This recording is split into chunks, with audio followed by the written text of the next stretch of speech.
This is how a communication management plan looks. A communication management plan, it's the main document which where it from this document serve as a base that how you will manage your communications in the project and how you will control the communications.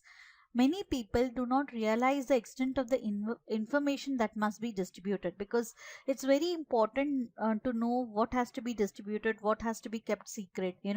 So what needs to be communicated is the first column, and why. Is there any issue in the project? Is there any escalation? Between whom?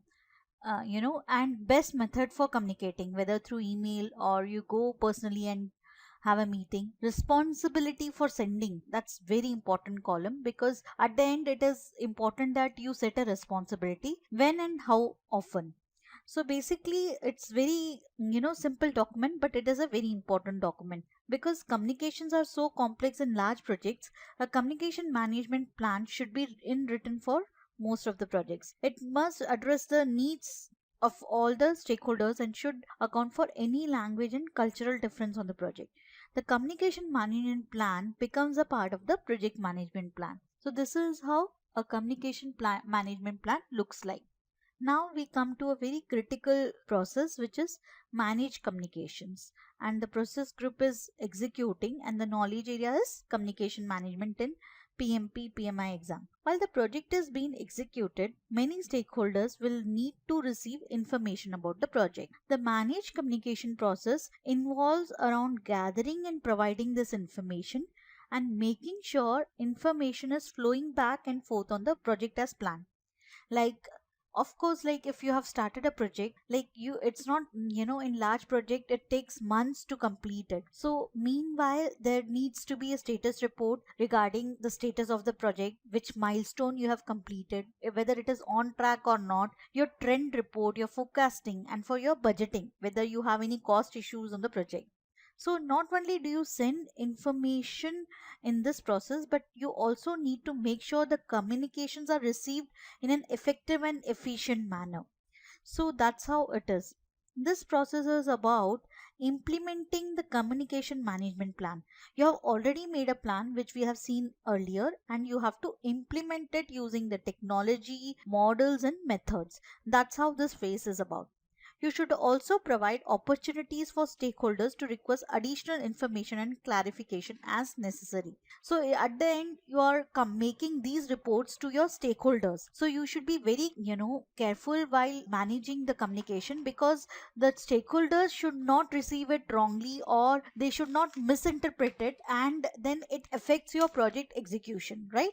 So what are the and there are certain communication blockers. You planned well, now what can get in the way of good communication? Because I think it is important that many project managers unknowingly introduce communication blockers into their projects. Communication blockers include such as, what is your game plan, getting down to the nitty gritty, basically the phrases, and the kind of unnecessary information when you append in the communication, it becomes the communication blocker. Means then the communication really doesn't is not effective. So basically, the communication blockers are your now noisy surroundings, distance between those trying to communicate, improper encoding of messages, making negative statements. It's, I think, a big no no, because whenever you are at the end, it depends upon the situation, project situation, but mostly it should be avoided. Then hostility, language, and culture. So these are the communication blockers, while managing the communication. There is an important part is the performance reporting. You as a project manager are responsible for the performance and the reporting to the stakeholders, whether it is your organization senior management or your client's structure. A big part of managing communication focuses on performance reporting. This involves pulling together the information from the work performance reports. In mostly bigger organization where they follow the Six Sigma or the CMMI, they have these tools which itself gives you the reporting with the data. But if that data is not sufficient, you have to append your reports also. This is about communicating to stakeholders how the project is, doing, how is the project comparing to its performance baseline, how is likely to going forward. And it involves asking for feedback on the reports from stakeholders to ensure they have received the information, they have understood, and what else they require. Reports should provide the kind of information and the level of detail required by stakeholders. It could be your internal, PMO teams, it could be your internal senior management. If I give a status report or the performance report, then they should be able to gauge the information, right? The best way to have a report read and acted on it is to use the most appropriate communication methods of sending. Whether you give it by email, or whether you use your knowledge, the system which your organization uses, the tools and techniques. You should not spend all your time reporting, because too much information also causes problem. Remember that many reports are just about the past. Finding information about the past means it is too late to prevent the problem. So you should proactively giving solution in your reports. Reports should include measurement against the performance measurement. It has to be on the basis of the baselines. Yeah, because then only the senior management or your client can see whether you're progressing or not. Reports must be definitely truthful, and you should report cost, schedule, scope, all the parameters of the project. Reports help the team members to know where they have to need to recommend and implement corrective actions. Reporting performance includes looking into the future. The team and sponsor can use forecasts to determine what preventive actions are needed. For example, I have a delivery not happening, then I can add more resources or add a cost to this. Your senior management can approve more budgets. So you should get feedback from the people who receive the reports as part of this process. This feedback is very essential to meet the project objectives, because there are projects which run for years. So it's very important that you have a proper reporting system in place so that you can get the necessary help. There are different types of performance reports. What are those?